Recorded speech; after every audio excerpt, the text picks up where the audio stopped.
Dilema yang akan dirasakan oleh kaum yang kemarin teriak STY out. Selamat siang, selamat malam para pecinta bola yang gampang diadu domba. Mantap.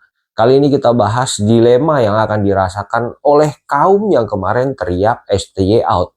Kenapa gue tertarik untuk bahas ini? Karena menurut gue ini unik. Ini menurut pengamatan gue ya. Semenjak timnas kita dipegang oleh pelatih kepala yang namanya Sintayong, itu penggemar sepak bola itu terbagi menjadi dua. Yang pertama adalah orang yang pro naturalisasi dan yang kedua adalah orang yang anti naturalisasi yang kemudian kencang banget teriak STY out. Oke, kita masuk ke pembahasan. Orang yang anti naturalisasi ini rata-rata juga mereka anti dengan Sintayong. Pada saat itu, yaitu kemarin sebelum pemecatan, itu nggak ada capek-capeknya untuk selalu menyuarakan anti naturalisasi. Bahkan mereka juga kenceng banget teriak STY out, STY diganti kalau bisa dengan pelatih lokal aja. Teriakan anti naturalisasi ini diselimuti dengan seolah-olah mereka memperjuangkan karir anak bangsa. Dan dibumbui juga dengan kita harus bangga dong dengan produk pembinaan dalam negeri.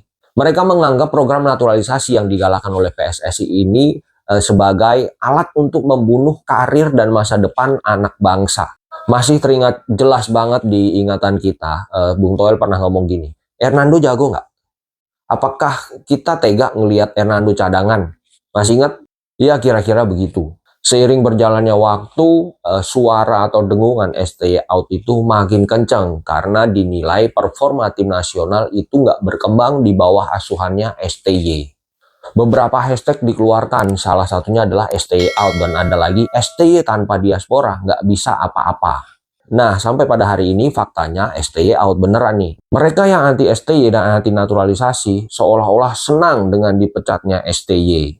Kemudian ditunjuklah Patrick Kluivert atau PK sebagai pelatih kepala tim nasional Indonesia. STY dipecat, STY pergi, Patrick Kluivert datang. Dan ini menjadi perdebatan di antara netizen pecinta sepak bola Indonesia. Nah yang terjadi kaum STY out ini membela PK habis-habisan dengan segala macam alasan. Nah disinilah dilemanya. Menurut berita yang beredar, penunjukan Patrick Kluivert itu kan lebih ke kepentingan untuk marketing supaya lebih mudah Indonesia untuk mendatangkan pemain diaspora dengan proses naturalisasi. Otomatis nanti akan ada banyak penambahan pemain diaspora yang dinaturalisasi. Dengan begitu, tidak menutup kemungkinan line up-nya Kluivert adalah full 100% itu pemain diaspora. Yang unik adalah yang kemarin teriak anti naturalisasi saat ini mati-matian bela Kluivert karena Kluivert sudah menggantikan Sintayong. Padahal besar kemungkinan nanti line up-nya Kluivert pemainnya adalah full 100% pemain diaspora yang sudah dinaturalisasi. Yang jadi pertanyaan adalah apakah orang-orang yang kemarin anti dengan Sintayong dan anti dengan naturalisasi akan tetap membela Kluivert dengan 100% line up diasporanya? Atau kalau mereka diam, apakah mereka sudah berubah pikiran? Mereka berganti dengan pro naturalisasi hanya karena Kluivert yang menjadi pelatih kepala? Atau memang mereka sebetulnya tidak peduli dengan karir anak bangsa? Yang mereka peduli hanya yang penting Sintayong tidak melatih timnas Indonesia.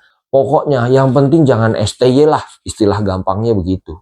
Ya sudah banyak beredar tebak-tebakan soal line up yang akan dipasang oleh Kluivert. Formasinya seperti apa, sudah banyak banget konten kreator yang membahas. Kira-kira formasinya seperti ini. Kluivert akan pakai formasi 4-3-3, yaitu dengan 4 back, 3 gelandang, dan 3 di depan. Bisa dilihat, kalau biasanya di belakang kemungkinan ada Rizky Ridho. Di tengah juga ada kemungkinan Marcelino dipasang. Di depan ada kemungkinan Witan. Itu jelas-jelas produk dari pembinaan sepak bola lokal kita. Tapi nanti di saat Kluivert yang pegang, kemungkinan 3 orang ini akan menjadi cadangan. Karena alasannya adalah komunikasi. Dengan semua full diaspora, yang notabene adalah mereka berkembang di Belanda dengan budaya Belanda, bahasanya Belanda, memudahkan Kluivert dan pemain untuk komunikasi. Jadi bagaimana? Apakah mereka akan teriak soal ini? Kayaknya enggak. Sekali lagi disclaimer dulu, saya nggak anti naturalisasi, saya nggak anti diaspora. Semua ini adalah anak bangsa. Saya membahas ini mengajak teman-teman untuk berpikir apakah kemarin teriakan anti naturalisasi itu murni panggilan untuk menyelamatkan karir anak bangsa atau memang ada pesanan sehingga itu diteriakan. Nah, silahkan teman-teman menilai sendiri dan atau mungkin ada pendapat lain, ada analisa lain, boleh kita diskusi di kolom komentar. Oke, sampai jumpa di konten berikutnya. Tetap semangat support Timnas.